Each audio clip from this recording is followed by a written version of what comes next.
A gente fala muito em meditação e o que acontece com a meditação, mas eu quero que você reforce para você essas pequenas coisas que eu vou te lembrar aqui.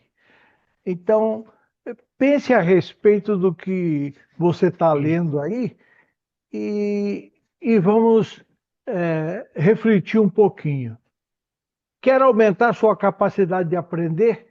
Diga para você, eu quero melhorar minha capacidade de aprender. Eu quero que você se responda e reforce suas programações com essas ideias. Então, medite. Quanto mais nós meditarmos, mais vamos desenvolver a capacidade de aprender.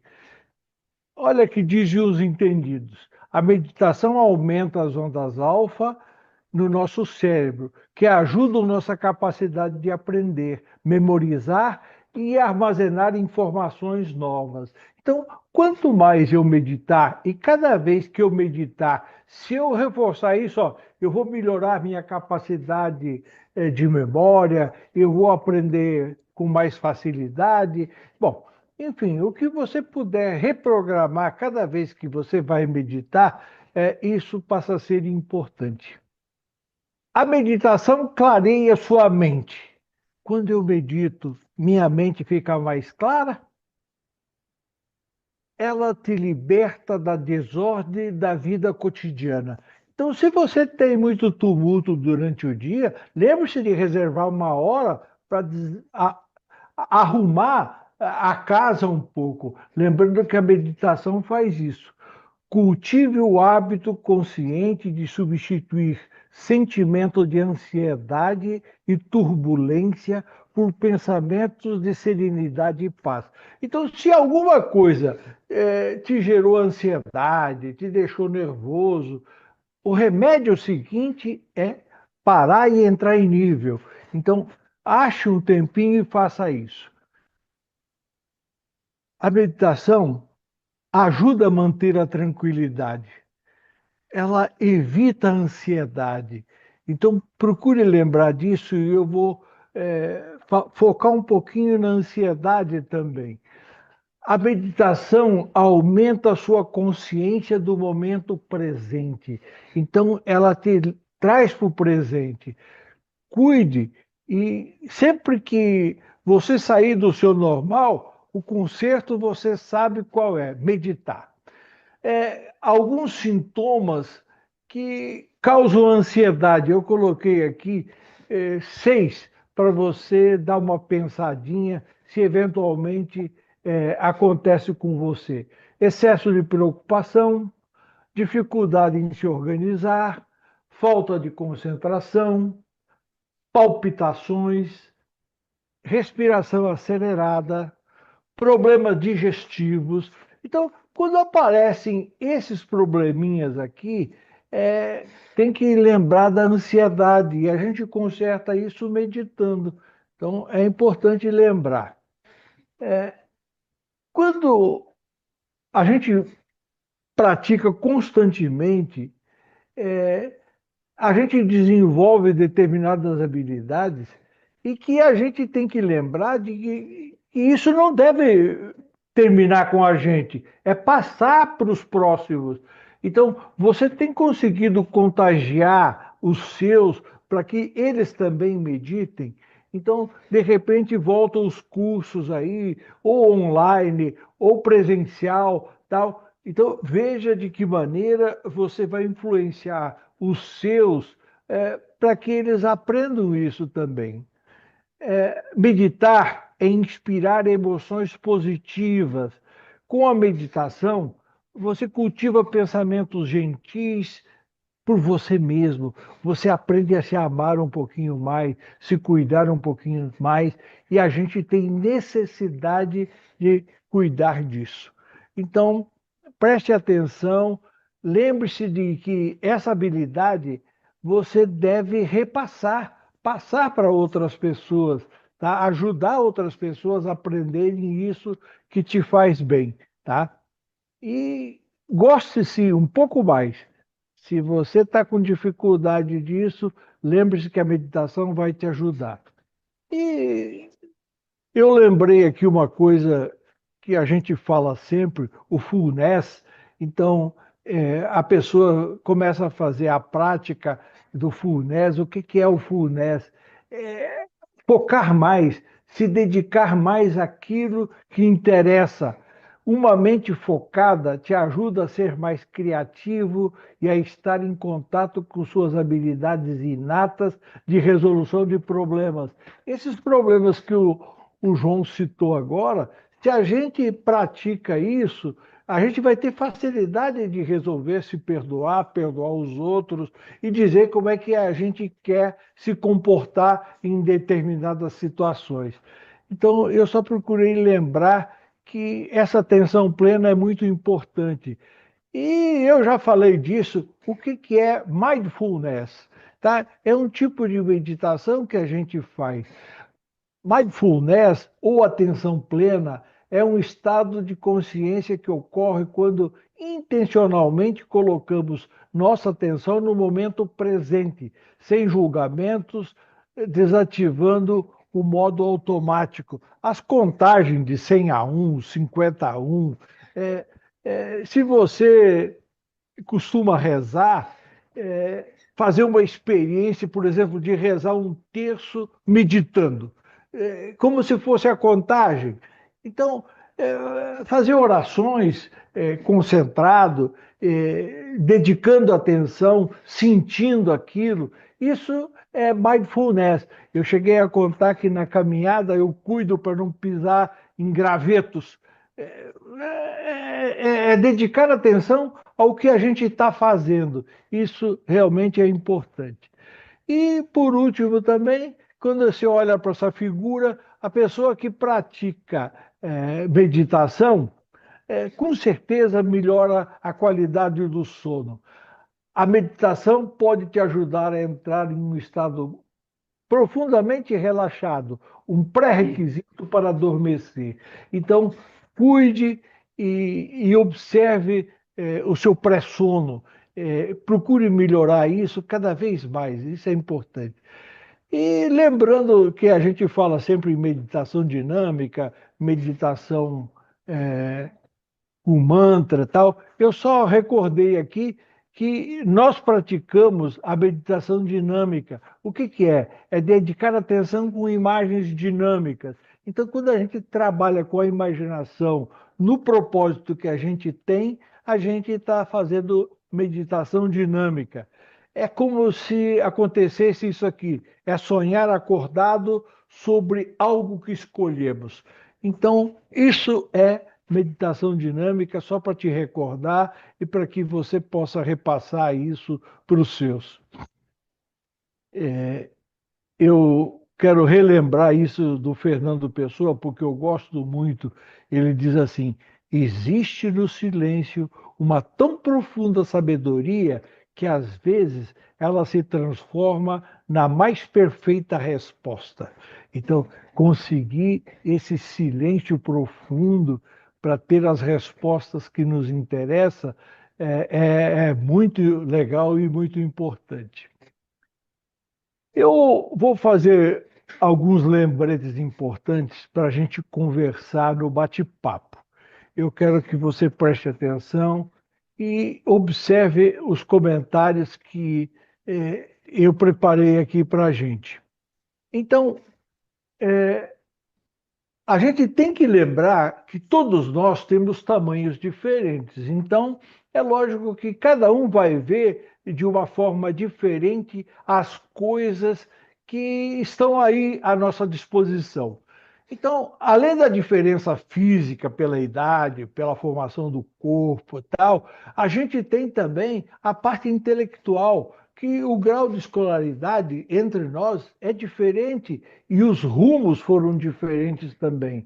Os interesses dos aprendizados foram diferentes e isso tem características importantes da nossa formação. A nossa espiritualidade é herança de família, oportunidade que a gente teve em grupo. Então, isso nos torna diferentes. E quando a gente lembra que nós temos diferenças, E também, além do que, a diferença na capacidade mental, as experiências pelas quais passamos, forma a nossa capacidade de usar a imaginação de forma diferente, que caracteriza a nossa capacidade mental. Então, quando a gente quer aprender ou ensinar, tem que lembrar dessas diferenças, tá? É, eu vou te fazer algumas perguntas. Eu quero que você se responda, mas depois você comente isso no grupo durante o bate-papo, porque isso vai ajudar o outro. O que você falar vai me ajudar, o que eu te falar vai te ajudar. Olha bem, eu gosto de aprender. Gosta ou não gosta? Você gosta de aprender como? Com quem? Pense aí. Eu gosto de ensinar. Veja o que vem na sua cabeça quando você pensa de ensinar. Você gosta de ensinar para quem? Te faz bem ensinar? Você se sente bem? Você aprende mais com quem? Com quem que eu aprendo mais? Eu gosto de ensinar para quem? Que tipo de pessoa eu gosto de ensinar? Importante se responder isso. Eu quero lembrar Voltaire, quando ele diz assim: ninguém é tão grande que não possa aprender e não nem tão pequeno que não possa ensinar. Então, quer dizer, todos nós estamos por aqui para ensinar ou aprender ou ensinar. Então, se a gente tem consciência disso, facilita um pouco. Esse do Adams eu também gosto e sempre que possível eu vou repetir. Um professor sempre afeta a eternidade. Ele nunca saberá onde sua influência termina. Então, ao invés de dizer um professor, eu vou dizer o seguinte: quem ensina sempre afeta a eternidade. Então, não importa que tipo de ensinamento você quer passar, não precisa ser chamado de professor. O importante é que você goste de ensinar, tá? E você, com certeza, vai influenciar a eternidade. Eu quero observar uma coisa aqui que às vezes a gente pensa que tem sabedoria e tal. Eu, esses dias, fui assistir desenho com meu neto, ele tem 4 anos. E eu fiquei abismado. Com 4 anos, ele já sabe todas as tabuadas. E aí eu fui ver por quê. Tem uns desenhos interessantes que eles fazem com quadrinhos, 4 quadrinhos, 5 quadrinhos, 3 quadrinhos. Eles ensinam a tabuada com quadros, com imagens, e cantam ao mesmo tempo. Então, eles sabem cantar as músicas da tabuada com os desenhos, e eu fiquei impressionado de ver uma coisa que eu fui aprender, sei lá, com 10, 11, 12 anos, tá? E me batia muito. Ele, com 4 anos, com as técnicas de hoje, ele já sabe todas as tabuadas. Eu fiquei impressionado. Então, nos livros de sabedoria, quando a gente observa o nosso meio, a gente encontra pessoas com pouca sabedoria. E com a sabedoria básica, aquele que administra, tal, tem gente que tem falta de aprendizado. Tem os outros que têm o aprendizado básico para ter a vida que tem. Tem gente que se dedica um pouquinho mais, então se preocupa um pouquinho mais, quer aprender mais, então a sabedoria aumenta. E tem gente que se dedica em muito e se torna uma pessoa especializada. Então, se você fosse analisar a sua sabedoria, como é que você se colocaria aqui? Eu sou uma pessoa dedicada, eu sou uma pessoa básica, eu sou uma pessoa especializada em alguns assuntos, em outros não. Bom, então a sabedoria da gente, para os vários assuntos, eles podem receber esse tipo de classificação. Será que quando você vai começar a ensinar alguma coisa para alguém, você pode ir para uma pessoa especializada para ensinar? Ou uma pessoa que tem pouca sabedoria, uma pessoa que tem uma sabedoria básica sobre aquele assunto, ou uma pessoa dedicada? Então, quando a gente vai iniciar, ensinar, tá? É, será que a gente pode já ir direto na especializada?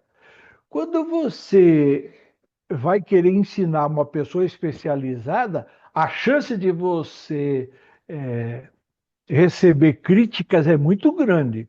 Então, o bom de ensinar é para a pessoa dedicada, a pessoa básica. Às vezes, a pessoa que tem pouca sabedoria não quer aprender mais nada, não interessa. Você vai ensinar ela, ela cai fora.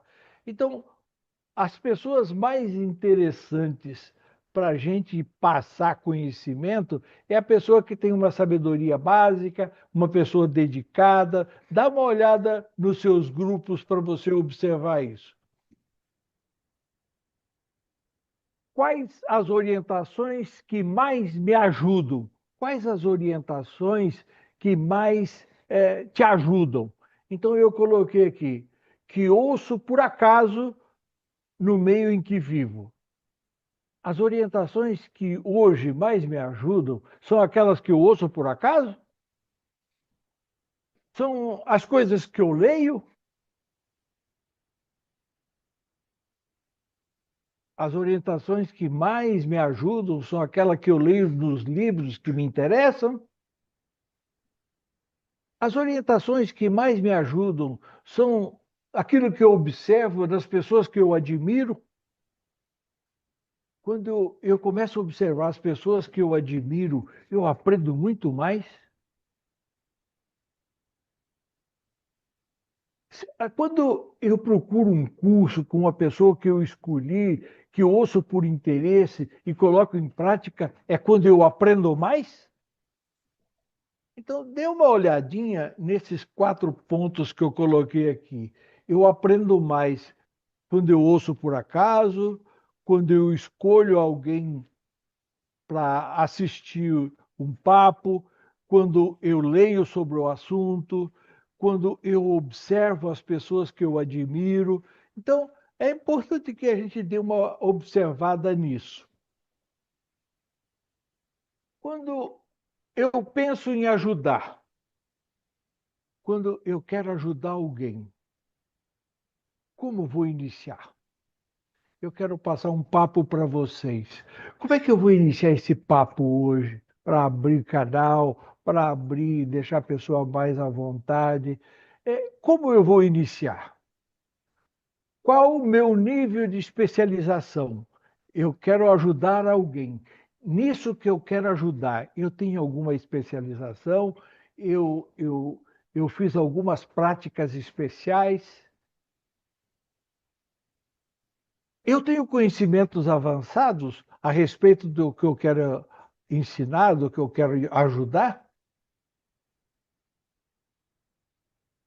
As pessoas que eu quero ajudar estão prontas para receber isso? Eu, eu fiquei pensando quando eu fiz o Mind Control pela primeira vez, depois o Dom refiz, depois as vezes que eu ensinei. Então, como é que eu quero ajudar? Como é que eu vou começar ensinando isso para que tipo de pessoa? Então, tem que tomar conhecimento disso e sempre se perguntar: as pessoas estão prontas para me ouvir? Eu me preparei o suficiente para falar com elas? Eu me preparei de mais, de menos? O que é melhor? Como é que fica é, a pessoa que vai me ouvir? É, Buda deixou uns comentários interessantes para a gente. Quando a gente vai querer ajudar alguém, ensinar para alguém, a gente tem que lembrar dessas expressões dele: ter paciência, carinho, compreensão, dedicação, harmonia, respeito, ser alegre, ter fé, ter diálogo e muito amor. Então, quando você vai querer ajudar alguém, é importante que você se lembre dessas pequenas coisas que elas vão incrementar. Eu sempre lembro Paulo Coelho quando ele diz: só uma coisa torna um sonho impossível, o medo de fracassar. Se eu vou começar uma coisa com medo, é melhor não começar. Então, se a gente vai estar com medo de fracassar, é quase que um tiro no pé. Então, eu lembrei essas coisas aí para a gente conversar um pouco. E eu estou te perguntando o seguinte: será que esses lembretes que eu te fiz ajudou alguma coisa? Você vai pensar, né? Então, e eu quero te agradecer.